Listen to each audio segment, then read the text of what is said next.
اعوذ باللہ من الشیطان الرجیم بسم اللہ الرحمن الرحیم۔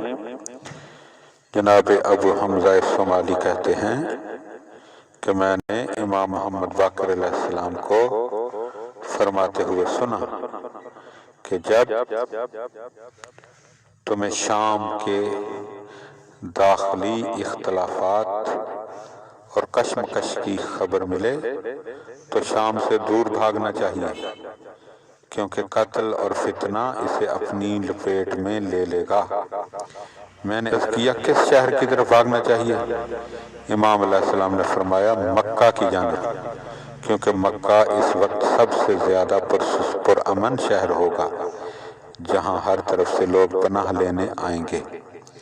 میں نے عرض کیا کوفے کے متعلق کیا خیال ہے؟ امام علیہ السلام نے فرمایا لوگ کوفہ میں کیا دیکھیں گے؟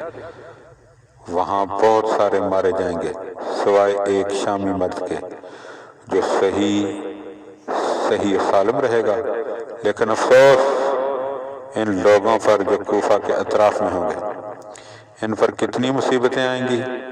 وہاں مرد اور عورتیں کثیر ہوں گی، وہاں سب سے زیادہ آسائش میں وہ لوگ ہوں گے جو اس وقت نہر فرات عبور کر سکیں، یا وہ لوگ جو سرے سے وہاں موجود ہی نہ ہوں۔ میں نے عرض کیا کوفے کے اطراف میں رہنے والوں کے بارے میں آپ کیا فرماتے ہیں؟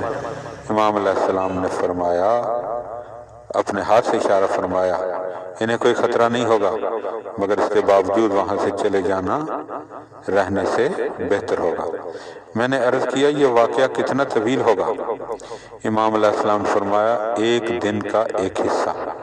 میں نے عرض کیا جو لوگ اسیر اور قیدی ہوں گے ان کا کیا حال ہوگا؟